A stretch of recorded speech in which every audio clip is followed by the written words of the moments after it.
Programme में आपको खुशामदीद कहते हैं। मैं असदुल्ला खान हूं। नाज़रीन, कनाडा के मरकज़ी बैंक ने ख़बरदार किया है कि महंगाई में अगले जो इजाफा है वो अगले साल तक जारी रहेगा और अक्टूबर में महंगाई की जो सालाना रफ्तार है वो बढ़कर 4.7% हो गई है। और ये भी कहा गया है कि जो अफरात ज़र की बुलंद शरह है ये अगले साल की पहली छमाही तक जारी रहेगी। और ये जो अब फिगर्स रिकॉर्ड किए जा रहे हैं ये 18 साल की जो कीमतें हैं उसमें बुलंद तरीन हैं। अब इस सारी सूरत हाल में सवाल ये पैदा होता है कि ये क्या इसकी बुनियादी ज़िम्मेदारी कोविड ही पर आयद होती है, कोविड की वजह से हुआ है, क्योंकि इन्फ्लेशन पूरी दुनिया में बढ़ी है कहा यह जाता है और फूड इन्फ्लेशन में भी इजाफा हुआ है।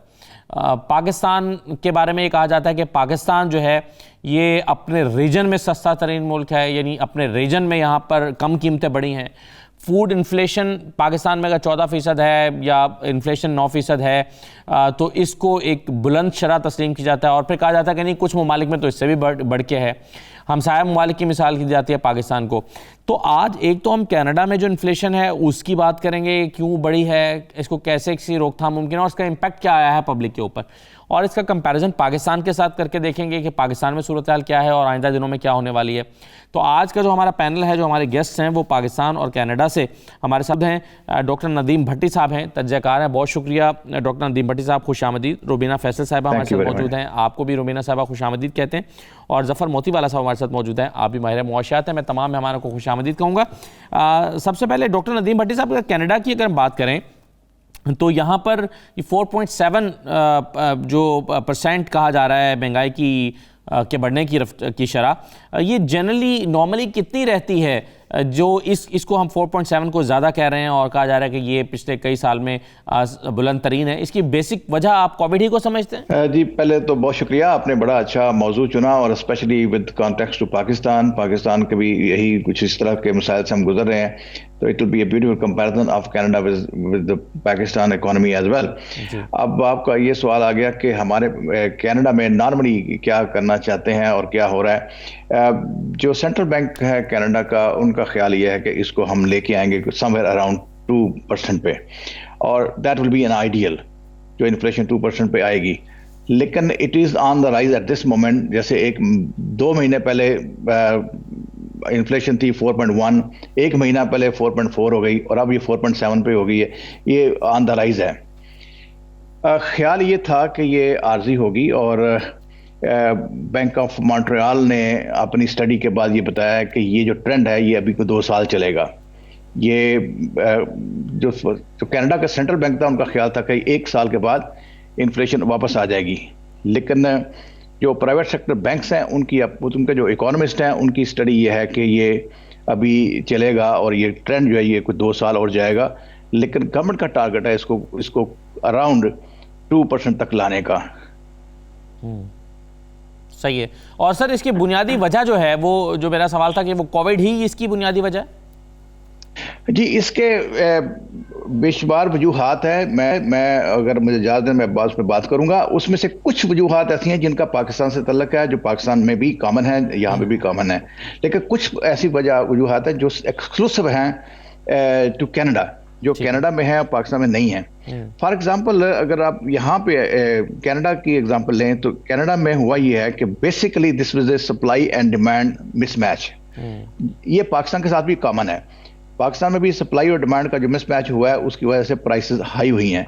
अच्छा, सप्लाई और डिमांड का जो मिसमैच है उसमें ये हुआ है कि जब से वैक्सीनेशन ज़्यादा हुई है, डिमांड चीज़ों की बढ़ी है, लेकिन सप्लाई उस तरह नहीं बढ़ सकी क्योंकि इंटरनेशनली चीज़ें जो है वो ऑन होल्ड थी और प्रोडक्शन लाइन जो है वो उस तरह एक्टिव और इफेक्टिव नहीं रही in last some years and some months, जिसकी वजह से सप्लाई उस तरह नहीं हो पा रही जिस तरह मार्केट में डिमांड है।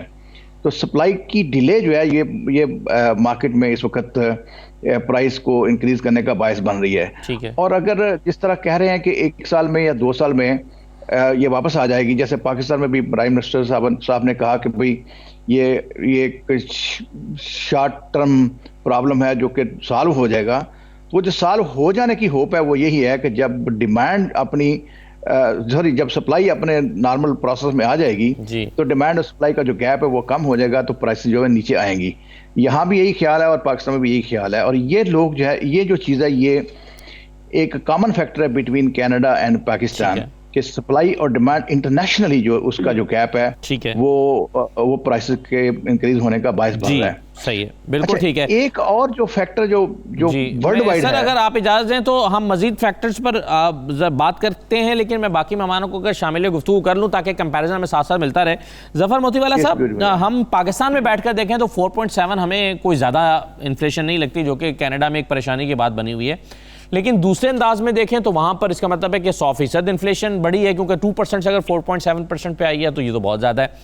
तो हम पाकिस्तान के साथ कंपैरिजन परसेंटेज में कैसे करें कि क्या पाकिस्तान में महंगाई उसी शरह से बढ़ी है जैसे दूसरे मुल्कों में बढ़ी है? आप कनाडा और पाकिस्तान का मवाजना करें तो महंगाई पिछले 2 साल में कहां पर ज़्यादा बढ़ी है?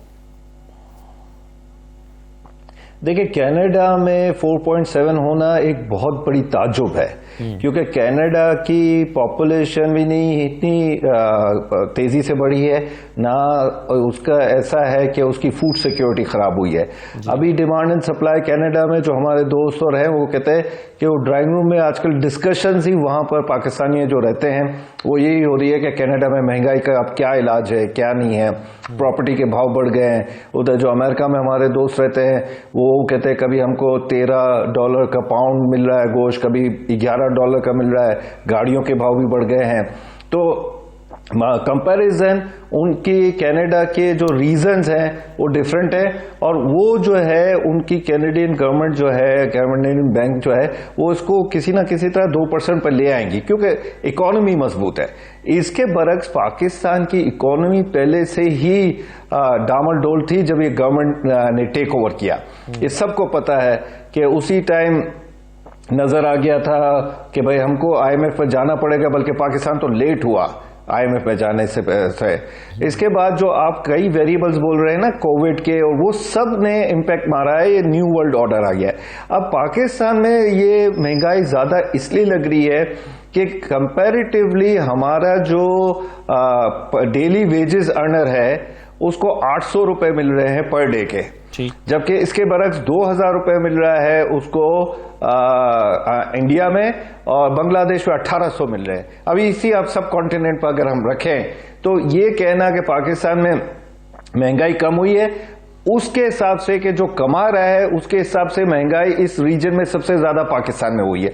ये रीजन को कंपेयर नहीं करते कि भाई उसकी कमाई पर डे के हिसाब से जो आता है उसकी डबल है, तो अगर उसको 200 रुपए लीटर भी फ्यूल मिल रहा है इंडियन रुपीस में तो उसके लिए इतना बड़ा इशू नहीं है। यहां पर 150 रुपए का लीटर जो मिल रहा है और 800 रुपए उसकी कमाई है, तो बहुत बड़ा एक इम्पैक्ट आता है। और मैं ये भी कहना चाह रहा हूं कि हम अब वो मुल्कों में आ गए हैं जिसकी पॉपुलेशन 23 करोड़ हो गई है, जिसके मुल्क के अंदर जो मुल्क की पैदावार है वो इतनी बड़ी पॉपुलेशन को केटर नहीं कर सकती है। तो हमारी डिमांड एंड सप्लाई हमेशा हिली जुली रहेगी, और ये कुछ सालों से पाकिस्तान में हुआ है कि हमारी फूड सिक्योरिटी जो थी, जो हम कहते थे कि भाई हम खुद कॉटन बना रहे हैं, खुद गंदम उगा रहे हैं, खुद चीनी आ रही है, खुद दालें हैं, वो सब इंपोर्टेड हो रहा है। तो इससे हमारी फूड सिक्योरिटी का जो एक हवा था कि हमें ये प्रॉब्लम कभी नहीं आएगी, वो भी बहुत बड़ा प्रॉब्लम आ रही है। अगर आप आपके तवज्जो से सब चैनलों को देखें तो रोटी के भाव कभी बता रहे हैं, कभी मुर्गी के भाव बता रहे हैं, कभी दालों के, कभी गंदम के।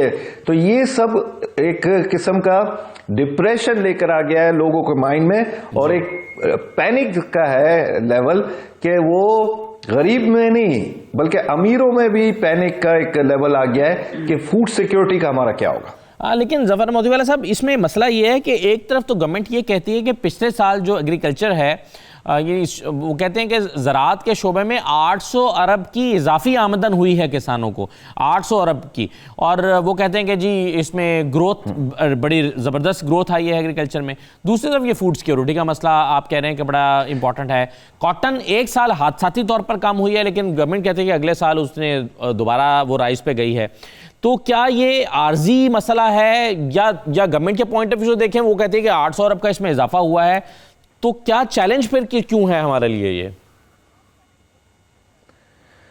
भाई देखिए, गवर्नमेंट कहती है कि उस एरिया में उनको एग्रीकल्चरिस्ट को नफा हुआ है, अच्छे बेनिफिट्स मिले हैं। मैं अगर गवर्नमेंट की बात मान भी जाते हैं तो अभी DAP की जो इंटरनेशनल प्राइस हो गई है, तो उसकी वजह से इस साल खाद के लिए अफरा तफरी हुई है। अब खाद इतनी महंगी है इंटरनेशनली, और हम लोकली जो खाद दे रहे हैं उसमें लोगों को बाकायदा कार्ड लेकर, किसान कार्ड लेकर खड़े हैं लाइनों में।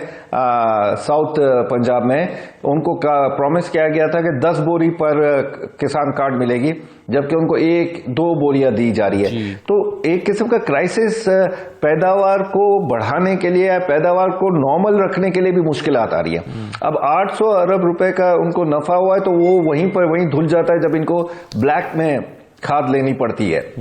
तो यहां पर जो है एक सेक्टर को बोल देना कि ये कमा गया है, ये बिल्कुल गलत है। और ये हमारे लिए मुश्किल क्यों लेकर आ रहा है कि अभी दूर दूर तक इन्फ्लेशन कंट्रोल में आने का चांस नहीं है। अभी हमारी कैपिटल मार्केट पर भी प्रेशर आने लगा है, क्योंकि ये इंटरेस्ट रेट डबल डिजिट में ले जा रहे हैं पाकिस्तान की स्टेट बैंक बाकर रजा साहब, क्योंकि वो कह रहे हैं कि इसको इन्फ्लेशन इस तरह कंट्रोल होगी। कोई इन्फ्लेशन कंट्रोल नहीं होगी।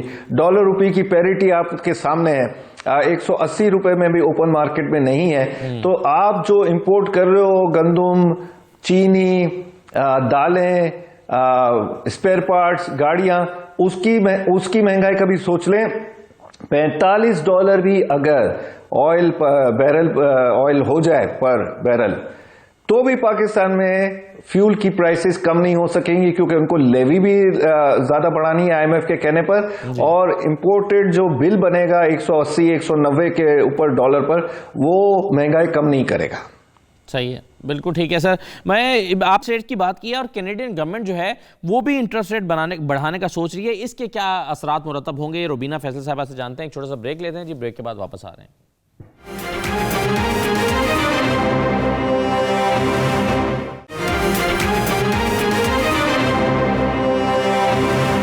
दोबारा आपको खुशामद कहते हैं। रुबीना फैसल साहबा, कनाडा की जो गवर्नमेंट है वो भी इंटरेस्ट रेट बढ़ाने का सोच रही है। आपके ख्याल में ये सही फैसला होगा इन हालात में, और इसका इम्पैक्ट क्या आएगा? जी, अस्सलाम वालेकुम और बहुत शुक्रिया इनवाइट करने का। सबसे पहले तो ये है कि जो अभी थोड़ी सी मैं बात को बढ़ाऊंगी, जो भट्टी साहब ने कही कि पैसा जो है बहुत ज़्यादा फ्री भी आया हमारी इकोनॉमी में। ऐसे लोगों को घर बैठे भी दिया, जो ग्रांट्स वगैरह मिली, बिजनेस को मिली ताकि लोग बंद ना कर दे। और उसके साथ साथ जो जैसे EI इंश्योरेंस पहले होती थी, वो लोगों को ज़्यादा स्ट्रिक्ट करनी पड़ती थी, जैसे 900 घंटे जो हैं उन्होंने किए हों, और अब 400 तक कर दिया। पहले तो घंटों का भी नहीं था। उसके बाद ये भी साबित पहले करना पड़ता था कि एम्प्लॉयर ने निकाला। तो ये कोविड के दिनों में एम्प्लॉय सिर्फ ये कह दे कि मुझे सेफ्टी और मेरी सिक्योरिटी को खतरा है, और मैं एम्प्लॉयर जो है मैं सेटिस्फाइड नहीं हूँ वहाँ के कंडीशन से बिजनेस की, तो मैं नहीं जाऊँगा, तो भी उसको पैसे देने शुरू कर दिए। तो $2000 पर बंदा हर ऐसे इंसान को मिलने लग गया। फिर बिजनेस में बहुत ज्यादा इन लोगों ने दिए, जो जिनके बिजनेस बंद हो रहे थे इस वजह से कि ये जो टैलेंट्स हैं उनका गवर्नमेंट ने देना शुरू कर दिया। एम्प्लॉयज के पैसे नहीं कोई दे सकता, उसको कहा कि एम्प्लॉयज को मत निकालो, हम पैसे दे देंगे। तो इस तरह की ना 40,000 तक से ग्रांट्स लोगों को मिलने लग गई बिजनेस में। तो ये पैसा जब आया, तो जैसे भट्टी साहब ने कहा कि सब पैसा तो आ गया, लेकिन जो चीजें थी उनकी वो मार्केट में कम थी, डिमांड बढ़ती गई, इस वजह से महंगाई तो ऊपर गई। अब और जैसे घरों की कीमतें भी अब बढ़ गई हैं, हर चीज की कीमत बढ़ गई हुई है, गाड़ियों की बढ़ गई हुई है। तो अब उसको ऑब्वियसली बैंक ऑफ कनाडा यही करेगा ना कि इंटरेस्ट रेट को वो हायर करेगा। पहले इंटरेस्ट रेट भी लो हो गया था काफी, जिसकी वजह से लोगों ने धड़ाधड़ घर भी खरीदे। तो जब घर खरीदे, अब जैसे हम मार्केट में जाते हैं, घर लेने जाते हैं, तो $5 लाख पे अगर घर लगा है, वो 5.25 पे बिक रहा है वो घर। यानी इतने लोगों के पास पैसे हैं और घरों की कीमतें ऑब्वियसली बढ़ गई हैं जी। तो उसको मैनेज करने के लिए इंटरेस्ट रेट इनको हायर करना, ये इनका फैसला है कि करेंगे, लेकिन इसका ऑब्वियसली इम्पैक्ट होगा। अब जो लोग मॉर्गेज दे रहे हैं, कम दे रहे हैं, वो उनका बजट उसी हिसाब से चल रहा है, उनको आदत पड़ गई है। जब इंटरेस्ट रेट बढ़ेगा तो हर घर की, जैसे मंथली यहाँ पे हम मॉर्गेज देते हैं, तो वो मॉर्गेज सबकी बढ़ जाएगी। तो अब वो लोग जिनकी इनकम जो है वो उस हिसाब से सेट है कि हमने इतना हमारी मॉर्गेज जाती थी, वो असर होगा। और अगर ये एक आध केस हो तो फिर तो चल जाता है, लेकिन अगर एक घर जैसे यहाँ पे बनते हैं, कोई स्कीम है उसमें, जैसे हमारी स्ट्रीट है सपोज, उसमें 3 घर हैं, वो बैंक करप्ट हो जाते हैं, वो नहीं दे सकते। तो उसके ऑब्वियसली वो रिपल इफेक्ट होगा फिर।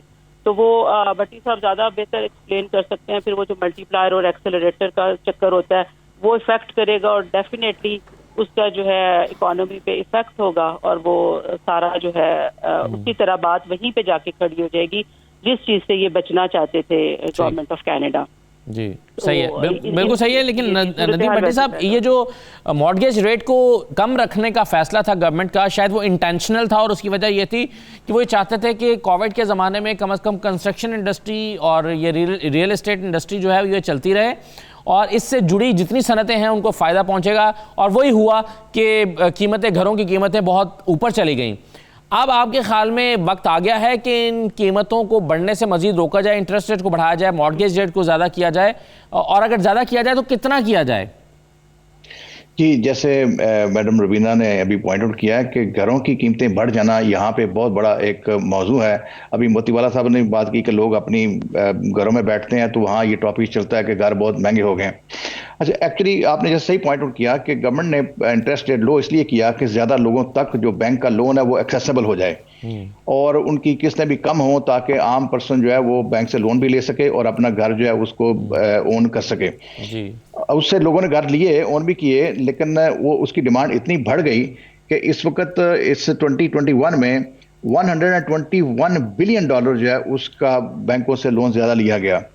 अच्छा, अब इतना बड़ा लोन जो बैंक से लिया हुआ है लोगों ने उसको पे बैक करना है। अच्छा, पे बैक के लिए दो जो टर्मिनोलॉजी यहाँ पे यूज़ होती हैं, एक है फिक्स रेट, जो पे करने के लिए लोगों ने फिक्स एक रेट अपना बैंक के साथ एडजस्ट करा लिया, जब 5 साल के लिए मैं इतना अमाउंट पे करूंगा जी, तो उनके ऊपर तो बहुत असर नहीं पड़ेगा। लेकिन बहुत सारे लोगों ने वेरिएबल रेट लिया हुआ है कि जो वेरी करेगा with the passage of time. अच्छा, अभी गवर्नमेंट अब प्रॉब्लम ये हो गया कि गवर्नमेंट की इस पॉलिसी के लोगों को घर आसान और चीपर मिलें, उस पॉलिसी का रिजल्ट में ये हुआ कि घरों की डिमांड इतनी बढ़ गई कि अब घर जो है वो बहुत ज़्यादा अनएक्सेसिबल हो गए। अब गवर्नमेंट को ये प्रॉब्लम हो गया कि जनरल पब्लिक को अगर हाउसिंग देनी है तो हाउस जो है वो लोगों की एक्सेस में होने चाहिए। यानी इन्वेस्टर का तो फायदा हो रहा था, फर्स्ट टाइम बायर जो है उसको प्रॉब्लम आ रहा है। अब जो नया बायर है उसको प्रॉब्लम आ रहा है जी। अच्छा, अभी जैसे रुबीना ने पॉइंट आउट किया कि अब जो इंटरेस्ट रेट गवर्नमेंट हाई करना चाह रही है उसके रिजल्ट में क्या होगा कि बैंकों को आपने जब लोन लेना है तो पे बैक करने के लिए आपको ज़्यादा पे करना पड़ेगा, खासतौर पे जिन्होंने वेरिएबल रेट लिया है या लेना है। अच्छा, अब वो जब रेट ज़्यादा देना पड़ेगा तो लोग डिस्करेज होंगे for getting loan from the banks, जिसकी वजह से मार्केट में बायर कम होगा रियल एस्टेट में, और बायर के कम हो जाने की वजह से जो रियल एस्टेट की प्राइसेस हैं वो नीचे आना शुरू होंगी। ये this is the assumption which government has. अच्छा, लेकिन एट द सेम टाइम ये हो गया कि बहुत सारे लोगों ने जिन्होंने घर लिए हुए हैं और बैंकों को वो किस्तें पे कर रहे हैं, वो किस्तें भी ज़्यादा हो जाएंगी, उसका अमाउंट ज़्यादा हो जाएगा। सही। अच्छा, उसका अमाउंट कुछ लोगों के लिए अब पेएबल नहीं रहेगा और वो जो घर जो है वो भी मार्केट में बिकेंगे आके।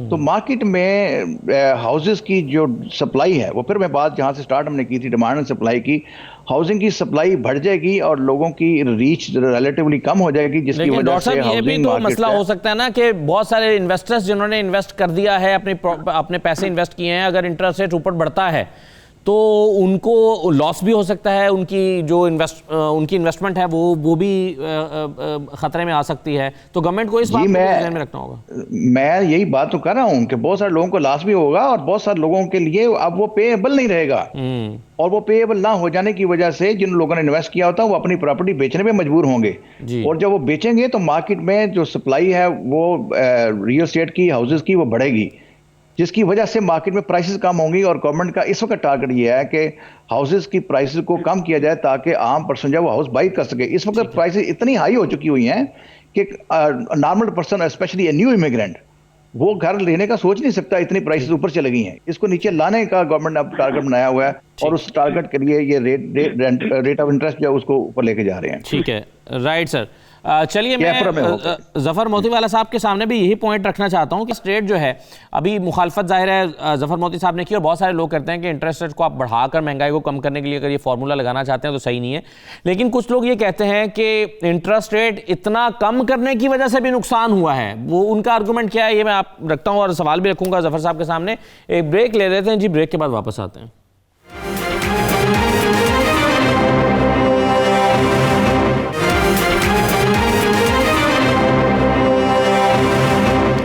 दोबारा आपको खुशामदीद कहते हैं। ज़फ़र मोतीवाला साहब, कुछ इकोनॉमिस्ट, मिसाल के तौर पर मैं अगर शाहिद हसन सिद्दीकी साहब हमारे बड़े सीनियर इकोनॉमिस्ट हैं, वो हर बार दोहरा कर ये बात कहते हैं कि जी इतना लो इंटरेस्ट रेट दुनिया में कहीं नहीं है जो हमने पाकिस्तान में कर दिया। उसकी वजह से नुकसान ये हुआ कि लोगों ने लोन्स लेकर गाड़ियाँ ख़रीद ली, उसकी वजह से हमारा इम्पोर्ट बिल बढ़ गया, तो इसको बढ़ाने की ज़रूरत है। वो मुसलसल ये बात कहते रहे हैं पिछले पूरे साल में। तो ये वाला जो आर्गूमेंट है आपके ख्याल में कितना स्ट्रॉन्ग है?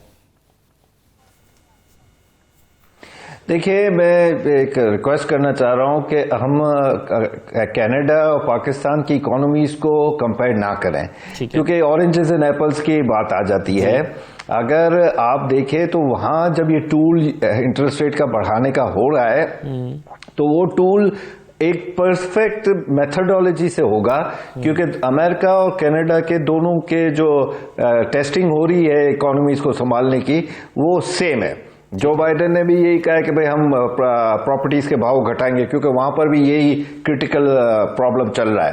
अब वहां पर जो ये टेस्ट करते हैं वो देखते हैं कि भाई हम अगर इंटरेस्ट रेट बढ़ाते हैं तो इसकी वजह से जो ये यूफोरिया हुआ है प्रॉपर्टीज का, जो आग लगी हुई है, उसको मध्यम करेंगे। अब आप आ जाए पाकिस्तान पर। पाकिस्तान में मैं हमेशा कहता हूं कि ऑलरेडी इंटरेस्ट रेट हाई थे, ऑलरेडी जब कोविड आया तब भी हाई थे, और हम को एक्सपेक्टेड जो ओपन मार्केट में काइबोर जो हमारा कराची इंटरबैंक होता है रेट, उसके बाद बैंकें अलग से अपना सर्विस चार्जेस लेती थी। आम आदमी से 3% ले रही हैं, कोई खास है तो 2%, और बड़ी इंडस्ट्री से 1.5% सर्विस चार्जेस लेकर वो एक लेवल आ जाता था डबल डिजिट का। अब चक्कर ये है कि ये मॉनेटरी पॉलिसी में अगर ये डबल डिजिट पर ले आएंगे, जो 14 दिसंबर को होने की है, मेरा तो पर्सनल व्यू है कि ये 200 बेसिस पॉइंट बढ़ाकर इसको 11% पर ले जाएंगे। 11% का मतलब नेक्स्ट मॉनेटरी पॉलिसी 13%।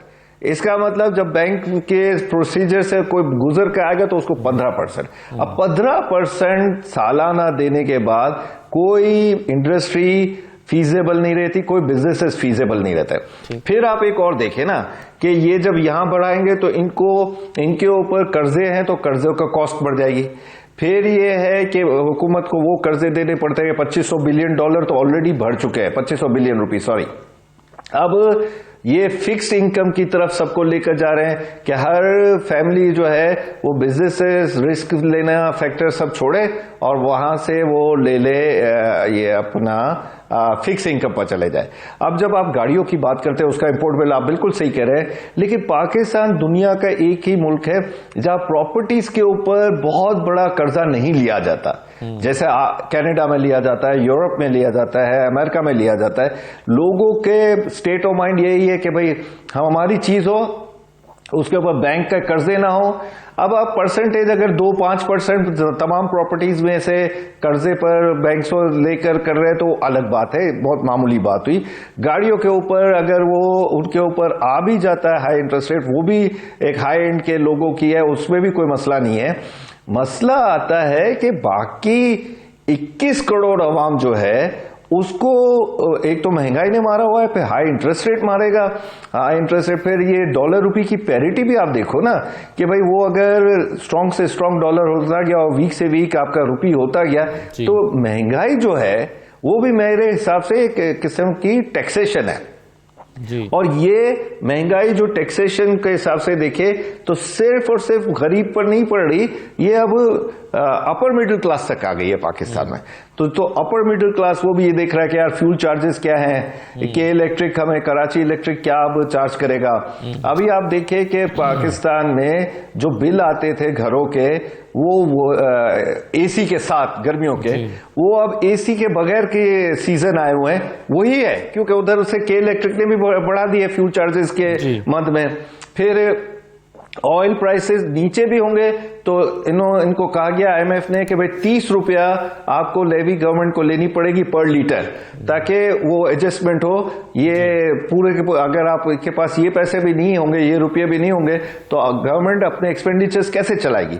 तो हमारा मसाइल बल्कि हमारा मसला नहीं होता कभी भी, मसाइल डिफरेंट है और कनाडा का एक मसला है। जी जी जी जी बिल्कुल सही।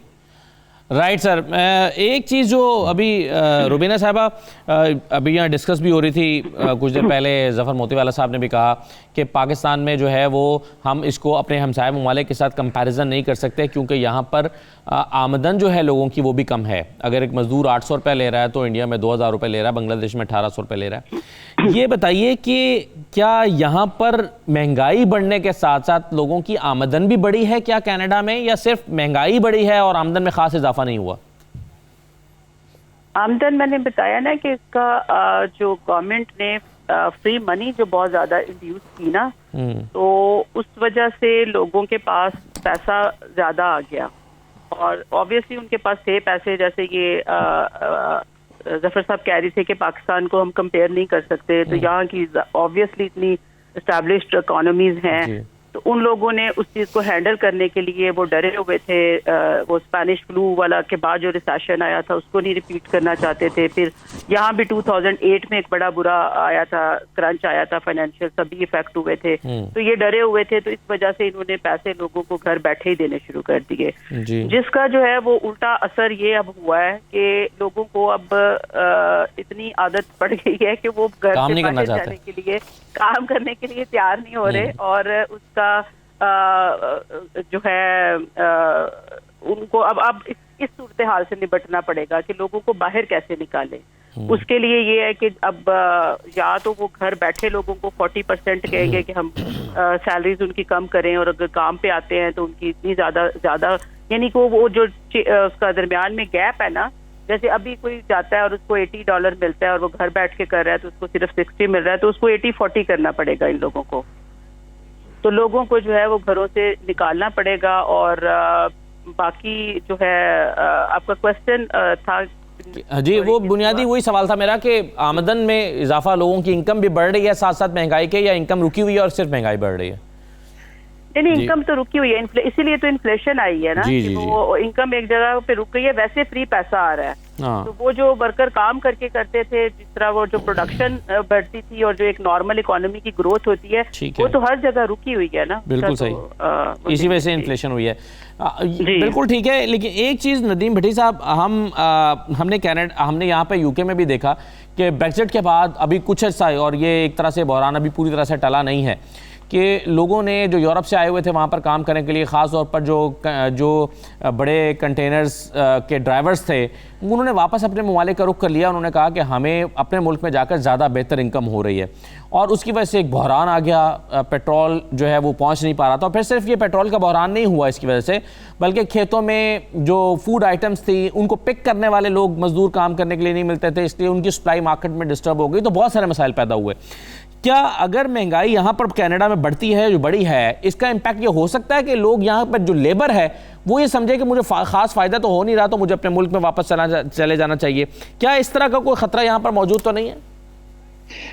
जी नहीं, ऐसा खतरा यहाँ पे तो नहीं है। जैसे अभी रुबीना फैसल बता रही हैं कि यहाँ पे तो मजदूरों को अगर काम नहीं था तो गवर्नमेंट ने घर बैठे पैसे देना शुरू कर दिए हुए हैं, और ये एक बहुत बड़ी वजह बनी है इस वक्त इन्फ्लेशन की। और वो इस तरह से कि जैसे मैंने बात की कि मटेरियल और मशीनरी की शॉर्टेज एक रीजन बनी प्राइसेस के इंक्रीज हो जाने की। जैसे सप्लाई और डिमांड का जो मैंने कहा जो गैप बना है, और सप्लाई ऑफ मटेरियल और सप्लाई ऑफ मशीनरी के साथ एक और सप्लाई जो इम्पैक्ट हुई है वो है लेबर, कि लेबर मार्केट से शॉर्ट हो गई हुई है। और लेबर मार्केट में शॉर्ट इसलिए हुई है कि उनको घर बैठे पैसे मिलते हैं, वो वर्क प्लेस में जाना नहीं चाहते। और जिस तरह, और एक और जो ट्रेंड नॉर्थ अमेरिका में खासतौर पे देखा गया है कि जैसे एक टर्म हम यूज करते हैं ग्रेट रिसेशन, एक टर्मिनोलॉजी नई इन्वेंट हुई अभी आके, वो है ग्रेट रेजिग्नेशन। अब ग्रेट रेजिग्नेशन की एक वेव चली है कि लोगों ने वर्क प्लेस से रिजाइन करना शुरू कर दिए हैं, और वो इसलिए रिजाइन करना शुरू कर दिए हैं कि जो अवेयरनेस थी एंटरप्रेन्योरशिप की और अपना बिजनेस करने की, उसकी वजह से बहुत सारे लोगों ने वर्क प्लेस से रिजाइन करके अपने बिजनेस स्टार्ट करना शुरू किए हैं, जिसकी वजह से नॉर्थ अमेरिका में ये बहुत बड़ा प्रॉब्लम हो गया है कि बहुत बड़ी तादाद में लोग अपनी जॉब से रिजाइन कर रहे हैं, और बहुत ज्यादा तादाद में लोग वो हैं जिन्होंने काम इसलिए नहीं कर रहे कि वो उनको गवर्नमेंट सपोर्ट करती है। अच्छा, यूएसए में भी ये बड़ा प्रॉब्लम हो रहा है कि वहां पे भी लेबर की शॉर्टेज है, और गवर्नमेंट जो है वो बड़े इंसेंटिव दे के वर्कर को वर्क प्लेस पे लाना चाह रही है, कि सैलरी ज्यादा दे के उनको इंसेंटिव दे के वर्क प्लेस पे लाना चाहते हैं। लिहाजा इस बात का कोई इम्कान नहीं है कि लोग छोड़ के यहाँ से जाएंगे, क्योंकि यहाँ रहने में फायदा है। वो चाहे काम किए बगैर सैलरी में लेके फायदा है या काम करके हाई प्राइस पे आपको सैलरी मिलती है, तो हर दो सूरतों में that's advantage. So probably no one will leave the country because of this reason. UK में जो बात हुई है वो that was a different scenario. UK में जो ऑयल टैंकर के ड्राइवर की शॉर्टेज हो गई, दैट वाज अनदर इशू। वो हमारा जो प्रीव्यू नहीं है, आज का टॉपिक नहीं है, लेकिन यहाँ उस तरह का अभी इशू नहीं है। ठीक है, यहाँ लेबर की शॉर्टेज बड़ी ज्यादा है इस वक्त। आप जहां भी जाते हैं वहां पे रिक्रूटमेंट के लिए लगे हुए हैं, बोर्ड लगे हुए हैं, ऐड लगी हुई हैं, और एम्प्लॉयर जो है वो मिन्नतें करें एक तरह से वर्कर की कि आगे काम करो, आगे काम करें। ठीक है, खासतौर पर स्किल्ड वर्कर्स जो है। बिल्कुल सही है सर। मैं एक छोटा सा ब्रेक लेता हूं और बटन क्वेश्चन मैं आप सबके सामने रखने वाला हूं। वो ये है कि लोगों की होप्स हैं कि कोविड आया था, इन्फ्लेशन बढ़ गई, इसके असरात हुए, और आने वाले दिनों में क्या इन्फ्लेशन कम हो जाएगी, क्या महंगाई ख़त्म होकर चीज़ें अपनी वापस नॉर्मल रूटीन पर आ जाएंगी। जैसे कि प्राइम मिनिस्टर ऑफ पाकिस्तान ने भी लोगों को होप दिलाई है कि कीमतें नॉर्मल हो रही हैं, आने वाले दिनों में महंगाई ख़त्म होगी या कम हो जाएगी और चीज़ें सस्ती होंगी। क्या इस बात का इम्कान पाकिस्तान में मौजूद है, अलग देखेंगे, और क्या इस बात का इम्कान कनाडा में मौजूद है, अलग देखेंगे। इन दोनों चीज़ों पर बात करते हैं। एक ब्रेक लेते हैं, ब्रेक के बाद वापस आते हैं।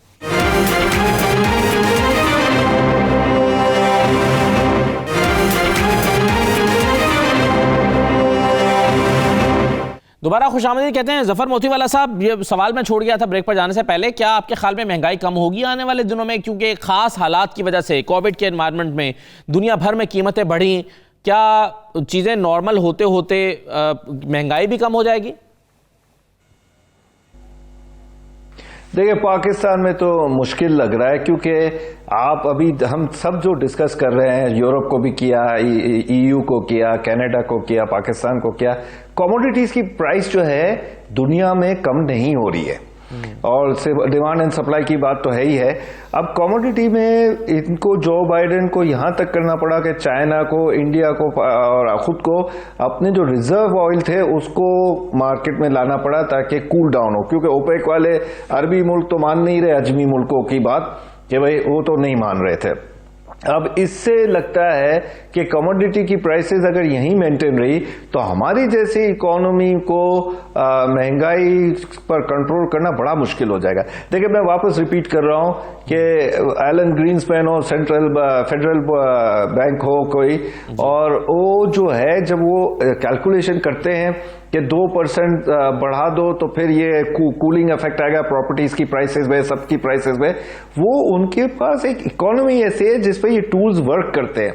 हमारे यहाँ टूल्स इस तरह वर्क नहीं करते, कैलकुलेशन इस तरह नहीं होती। हमारे यहाँ तो एफबीआर वाला कभी बोल देता है 5,550 मैं जमा कर लूंगा बिलियंस रुपी में, ऐसे उनके पास कोई कैलकुलेशन नहीं होती। 2008 में अभी बेगम साहिबा बात कर रही थी, जो क्राइसिस आया था दुनिया में आया था, लेकिन हमारी जैसी इकोनॉमी को डबल मार पड़ती है, क्योंकि पहले ही वीक इकोनॉमीज चल रही होती हैं, उसमें मुश्किलात और ओरिएंटेशन यानी ट्रांसपेरेंसी, उसमें टैक्स भरने वाले नहीं होना, उसमें ये इस तरह की जो चोरी होती है इलेक्ट्रिक की, जो चोरी होती है गैस की, जो चोरी, ये सब एलिमेंट्स जो हैं उस इकोनॉमी पर ज्यादा डैमेज करते हैं। जब इंटरनेशनली क्राइसिस आते हैं तो उस इकोनॉमी की पिटाई ज्यादा होती है जो पहले से वीक हो। सही। और ये फिनोमेना आपको पाकिस्तान में ही नहीं, आपको एशिया में भी नजर आएगा, अफ्रीका में नजर आएगा, इवन आपको अपना सदर्न जो अपना अरब वर्ल्ड है, जो यमन और ये इस तरह मिडल ईस्ट में भी जो स्ट्रांग नहीं है, जिनके पास ऑयल नहीं है, तो वहां पर भी नजर आएगा। तो मेरे ख्याल में हम लोग पाकिस्तान में खासतौर पर वो कीमतें बढ़ी जिनका ताल्लुक हमारी इंपोर्ट्स के साथ था या फ्रेट चार्जेस के साथ था। जैसे हम कहते हैं कि जी पाकिस्तान में दालें आ रही हैं या उसका जो रॉ मटेरियल आ रहा है कुकिंग ऑयल का, तो इन तमाम चीज़ें चूँकि फ्रेट चार्जेस बहुत बढ़ गए हैं और तो हमारी इंपोर्ट से रिलेटेड जो चीज़ें वो महंगी हो गई हैं। तो क्या आने वाले दिनों में फ्रेट चार्जेस के कम होने या हमारी जो जिन चीज़ों का ताल्लुक, फूड आइटम्स का ताल्लुक इंपोर्ट्स के साथ है, उसमें कुछ इम्कान है कम होने का? देखिए कम भी होंगे, और उस टाइम तक अगर 200 रुपया डॉलर हो जाएगा तो वो जो कमी आएगी भी ना, वो इसको कंपनसेट करके इक्वल पर ही रह जाएगी। अभी $10,000 का अगर एक फ्रेट चार्जेस आ रहा है, कंटेनर आ रहा है जो $2,000 का था, वो आप समझ लें चलो $7,500 का हो गया। $7,500 का 200 रुपए से आप कंपेयर कर ले। देखिए मैं आपको एक छोटा सा एग्जांपल देता हूं। मेरी बेटियां एक वैंकूवर में पढ़ी है, एक मॉन्ट्रियल में पढ़ी है। जो मैं इधर से फीस भेज रहा था उस टाइम कैनेडियन पाकिस्तानी रुपीज में 84, 85 और 100 रुपए तक मैं भेज रहा था फीस जो जा रही थी उनकी स्कूल फीस इंस्टीट्यूशन की, तो वो मुझे इजी लग रहा था। लेकिन अब जो तीसरी बेटी अगर वो जाएगी और वो कहीं पर पढ़ने जाएगी तो उसको तो देखकर मुझे थोड़ा थोड़ा गुस्सा आता है। सही है, चलिए बिल्कुल ठीक है। तो यही सवाल मेरा आपसे भी है रुबीना साहिबा, और फिर मैं डॉक्टर साहब के सामने भी रखता हूँ। रुबीना साहिबा, क्या वहाँ पर कनाडा में इस बात का इम्कान है कि ये जो इन्फ्लेशन 4.7 पे चली गई है, ये कम आ जाए, वापस आ जाए, 2 पर आ जाए या 2.5 पर आ जाए? जी, एक तो वो बताया ना कि जरूर जाएगी, क्योंकि ये लोग हर चीज का तो इनके पास वो थिंक टैंक होते हैं, तो वो बैठ जाते हैं लोग और उस पर करते हैं चीजें। अब ये इंटरेस्ट रेट बढ़ाएंगे, लेकिन ज्यादा, जैसे मैंने बताया था कि एकदम अगर ज्यादा करेंगे तो वो भी उसी वहीं पे बात चली जाएगी जहां जिसको ये रोकना चाह रहे थे।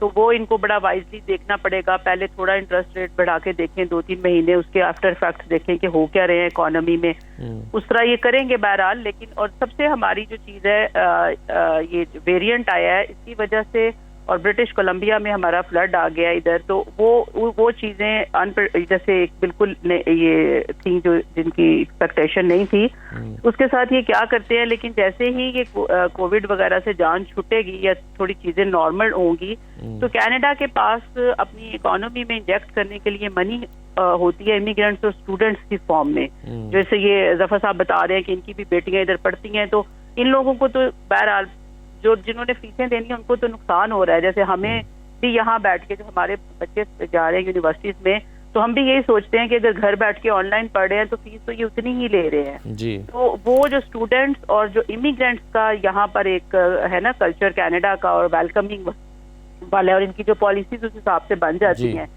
तो वो तकरीबन 2022 में जो एक्सपेक्टेड है कि जी ऑलमोस्ट 421 के जो है ना इनका आएगा, ये सारा जो स्टूडेंट्स वगैरह का